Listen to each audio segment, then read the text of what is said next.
할렐루야. 말씀이 하나님이신 것을 믿으시면 아멘 하시기 바랍니다. 햇볕이 청명하고 공기가 신선한 가을입니다. 이 10월에도 주 안에서 여러분 모두 건승하시기를 축원합니다. 예배를 위해서 잠시 기도드리겠습니다.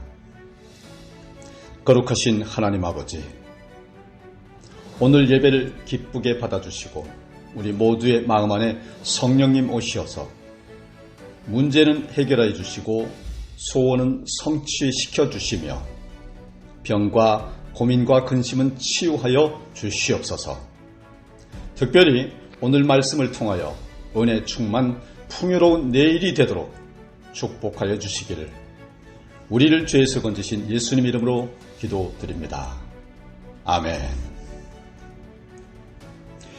여러분, 오늘 저와 여러분이 은혜 받을 말씀의 제목은 신명기 28장 1절로 14절의 말씀을 인용한 너를 위하여입니다.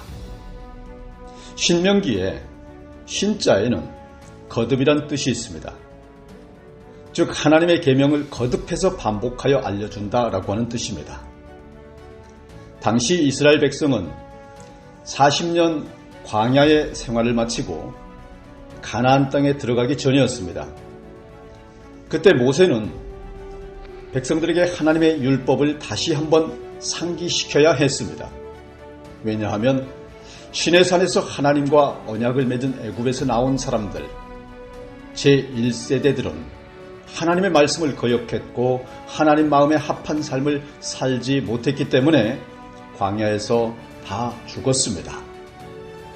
그 자녀들 출애굽 2세들이 여호수아와 갈렙의 인도를 받고 가나안 정복 전쟁을 해야 되었습니다. 그래서 모세는 이스라엘 백성이 약속의 땅 가나안에서 지켜야 할 하나님의 율법을 상세히 알려주었습니다.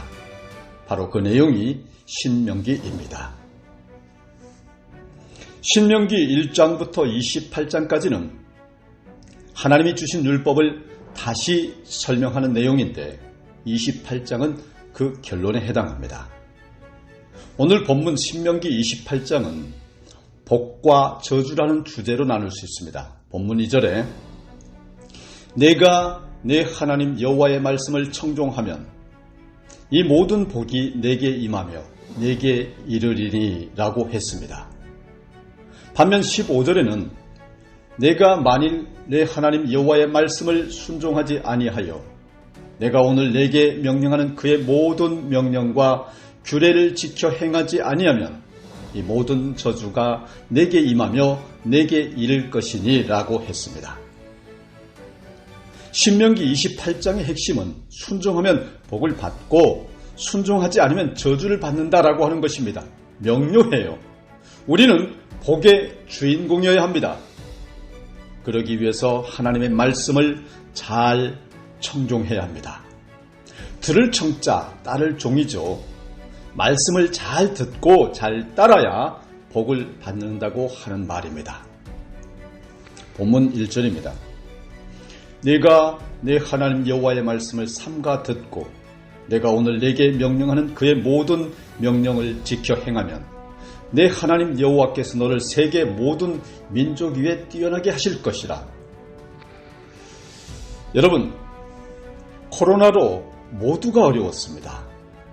어렵지 않은 사람이 어디 있었습니까? 특별히 거리두기와 영업 제한을 해서 많은 자영업하는 분들이 정말 힘들었습니다. 그런데 이제 한숨 돌리려고 하는데 장사가 좀 되나 싶은데 또다시 우크라이나 전쟁이다 뭐다 세계 경제가 휘청거리고 있지 않습니까? 이건 한국만의 문제가 아닙니다. 지금 전 세계가 휘청거리고 있어요. 고물가, 고금리, 고환율까지 이른바 3고 시대의 전쟁과 기후 위기까지 겹쳐졌어요. 총체적인 인류 위기입니다. 그 와중에 선진국들은 자기들 이속만을 챙기느라고 바쁩니다. 우리도 선진국에 들어섰다고는 말하지만 사실 강대국 사이에 끼어서 이러지도 저러지도 못하는 애매한 상황입니다. 참으로 답답하고 안타까운 현실이죠. 지난 3년 정말로 힘든 시간을 보낸 분들이 많은데요. 이럴 때일수록 더 어려워지는 이때 우리는 진정한 복을 구해 기도해야 합니다. 하나님이 진정한 만복의 근원이십니다. 복의 근원이신 하나님을 믿고 복 주시는 하나님을 믿는 것, 예수 믿는 우리가 복을 구하는 것은 결코 부끄러운 것이 아닙니다. 성경에서 복은 편안하고 만족한 상태, 그리고 그에 따른 기쁨을 뜻합니다. 구약에서는 주로 물질적이고 현세적인 복을 언급합니다. 예를 들면 자녀를 많이 낳는 것, 소유물이 많아지는 것, 민족이 번성하는 것, 영토가 확장되는 것 등을 말합니다. 반면 신약에서는 내면적이고 영적인 복을 언급합니다. 예수 그리스도를 믿고 구원받은 자가 하나님으로부터 받은 하늘의 신령한 복, 사죄의 은총, 심령의 평안 등을 말합니다. 우리에게는 구약에서 말하는 복과 신약에서 말하는 복 모두가 필요합니다. 물론 기복신앙은 옳지 않습니다. 기복신앙은 신앙의 대상인 하나님과 하나님의 뜻을 추구하는 것보다 자신의 형통과 소원 성취, 성공과 명예, 장수와 번영만을 목적으로 삼는 신앙 형태를 말합니다. 복 주실 하나님을 구해야 하는데 하나님은 구하지 않고 주실 복에만 관심이 있는 것을 말합니다. 여러분, 그런 신앙은 비판받아 마땅합니다. 우리는 하나님이 우리의 생사화복을 주관하시는 분이심을 분명히 믿습니다. 그러므로 필요를 채우시고 번성케 하시고 강건케 하시는 분이심을 믿고 오직 기도해야 합니다. 이 기도가 기복신앙이면 어떻게 하지? 하나님 뜻에 내 기도가 맞지 않으면 어떻게 하지? 이렇게 걱정할 시간이 있으면 그 시간에 더 기도하세요. 손자가 할아버지에게 이거 해달라고 말씀드리면 할아버지는 해주시겠지 하고 얘기할 때 할아버지가 해줘도 되는 것이고 형편이 되는 것은 해주겠지요.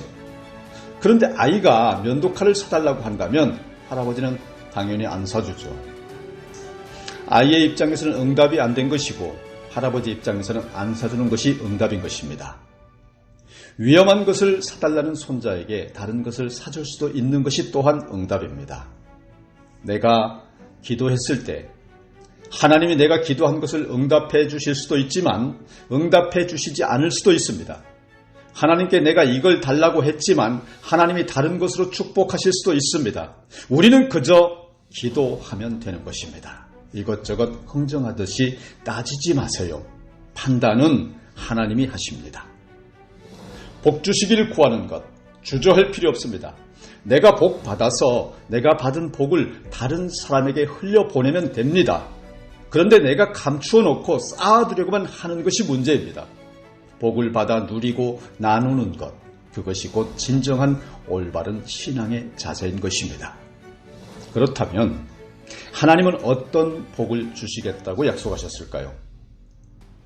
하나님은 이 모든 복이 내게 임하며 내게 이르리니 라고 하셨습니다. 이 구절에는 모든 복들이 너를 향해 와서 너를 따라잡을 것이다 라는 의미가 들어있습니다. 하나님의 말씀을 청종하는 사람은 복을 따라다니는 삶이 아니라 복이 그를 따라다니게 되는 신나는 삶을 살게 된다고 하는 뜻입니다. 할렐루야! 얼마나 좋습니까? 자, 여러분, 어린아이 같은 마음으로 다 같이 한번 따라해 보겠습니다.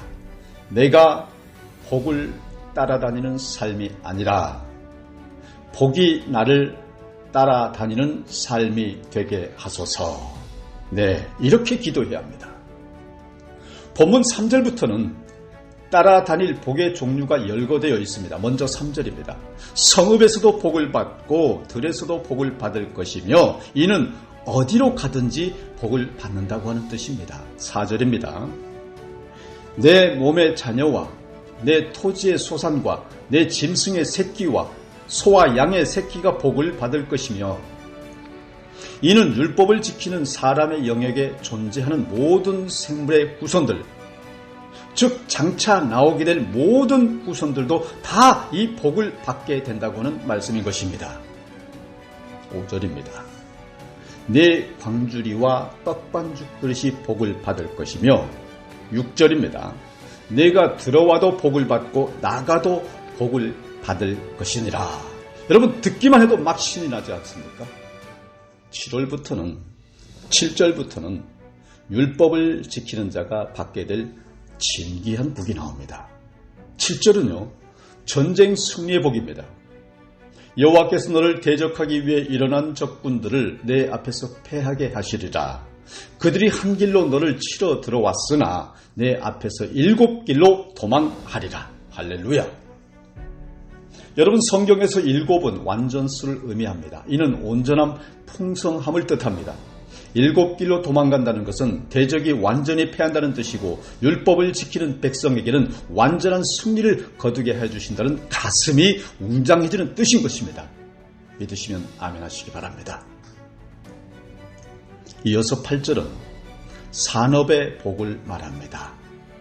여호와께서 명령하사 내 창고와 내 손으로 하는 모든 일에 복을 내리시고 내 하나님 여호와께서 내게 주시는 땅에서 내게 복을 주실 것이며 이는 여러분 하나님의 말씀을 따르는 백성은 손이 가는 일마다 복을 받게 된다고 하는 뜻입니다.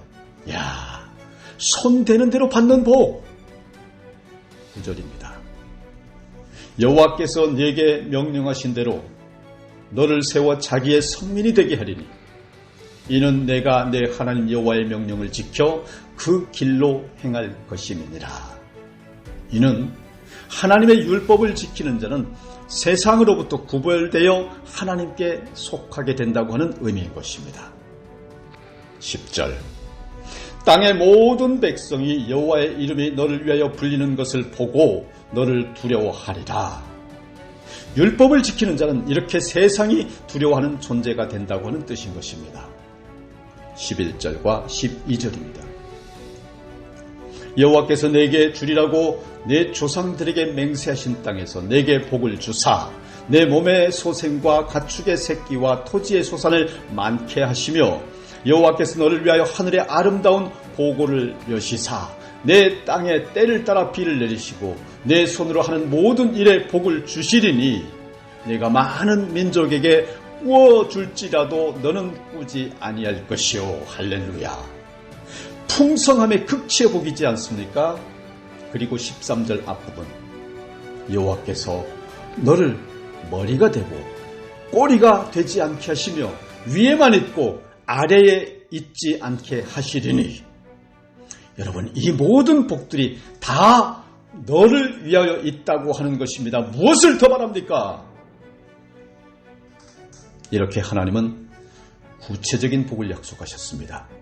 특별히 13절 뒷부분과 14절에 그 복을 어떻게 받을 수 있는지를 강조하고 있는 것에 대해서 주목하시기 바랍니다. 오직 너는 내가 오늘 내게 명령하는 내 하나님 여호와의 명령을 듣고 지켜 행하며 내가 오늘 너희에게 명령하는 그 말씀을 떠나 좌로나 우로나 치우치지 아니하고 다른 신을 따라 섬기지 아니하면 이와 같으리라 하신 말씀. 첫째, 좌로나 우로나 치우치지 않아야 합니다. 이는 어느 한쪽으로 치우치지 않고 균형 잡힌 삶을 살아야 한다는 뜻이 아닙니다. 바른 길을 가면서 바른 길에서 벗어나지 않아야 한다고 하는 뜻입니다. 시편 86편 11절에 여호와여 주의 도를 내게 가르치소서 내가 주의 진리에 행하리오니 일심으로 주의 이름을 경외하게 하소서라고 기록했습니다. 영어 성경 더 메시지에서는 Train me God to walk straight라고 했고 메시지 한글 번역본에서는 하나님 나를 가르쳐 똑바로 걷게 하소서라고 했는데 똑바로 걷게 하소서라는 것은 다른 길에서 벗어나지 않고 오직 좌우 어떤 유혹이 있어도 똑바로 저 높은 곳을 향하여 가는 그 발걸음을 말하는 것입니다. 두 번째로 다른 신을 따라 섬기지 않아야 합니다. 오직 하나님 한 분만 섬기며 경외해야 한다는 뜻입니다. 그런데 우리가 완벽하게 성경 말씀대로 흠없이 완전하게 살 수 있을까요? 순간순간 저 스스로도 한심하게 느껴질 때가 많습니다. 우리가 예수님처럼 살 수 있나요? 바울처럼 살 수 있나요? 가끔 자기가 예수님처럼 산다고 말하고 예수님처럼 살자고 하는 사람들이 있는데요. 여러분, 우리는 그럴 수 없습니다. 뭘 잘 모르는 이들이 그렇게 말하는 겁니다.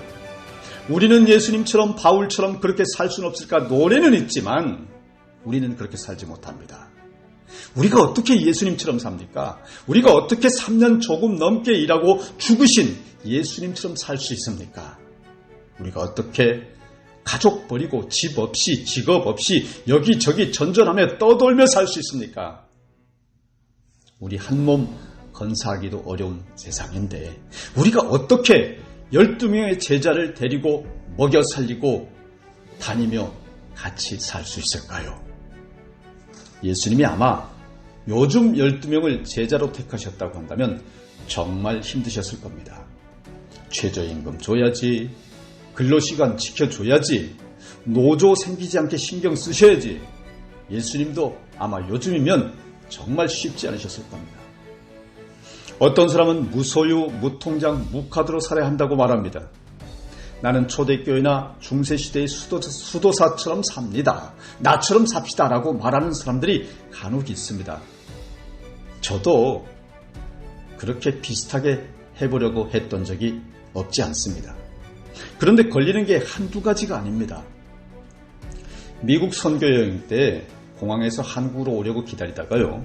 음료수를 마시려고 음료수를 꺼내들고 계산대 앞에 섰을 때였습니다. 주머니에 잔돈이 있길래 정산하려고 현금을 냈더니 안 받는 겁니다.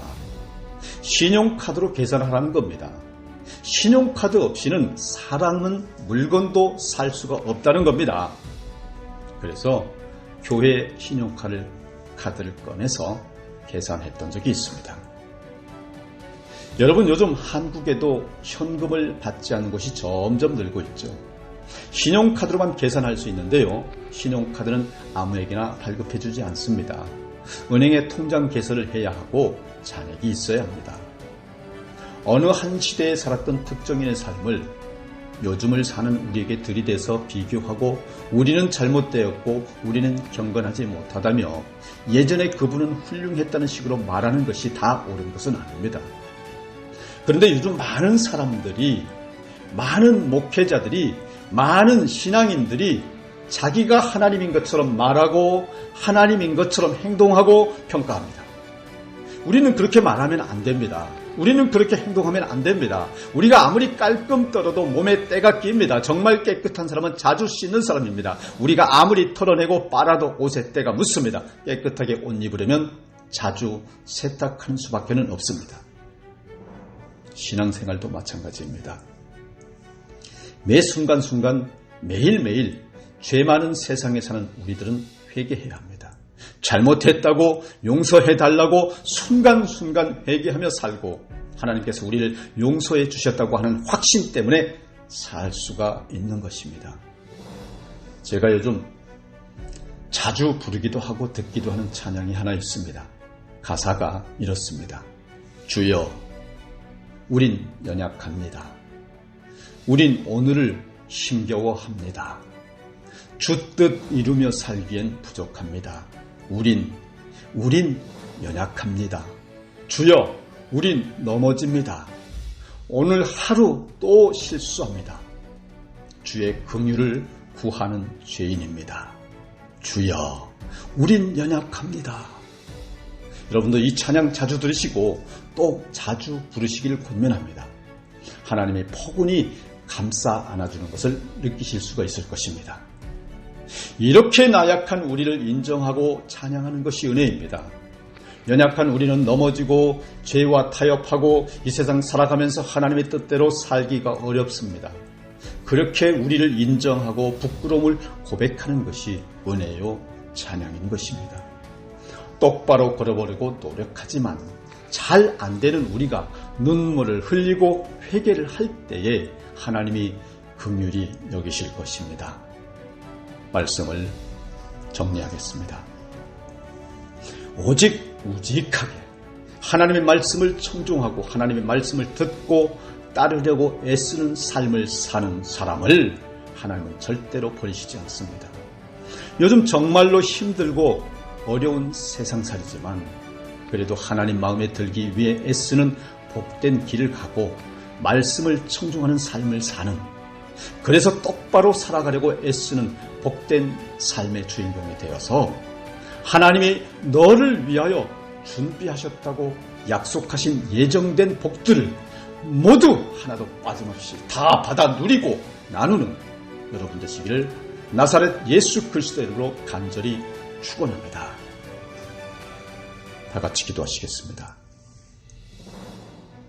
거룩하시고 은혜가 충만하신 만군의 여호와 하나님 아버지, 오늘 예배를 통하여 죄악에서 거듭나 하나님의 복된 자녀가 되게 하여 주시고 너를 위하여 준비하셨노라 하신 신명기의 복을 모두가 받기에 부족함 없게 하여 주시옵시며, 특별히 이 시간 이 예배로 병든 자 병 고침 받고 문제 있는 자 문제 해결함 받고 기도한 자 기도한 대로 다 이루고 응답받아 이 어둡고 혼란한 말세지 말에 예수님의 참 제자로 기름 부어주셔서 인쳐주시기를 나사렛 예수 그리스도 이름으로 기도드립니다. 아멘.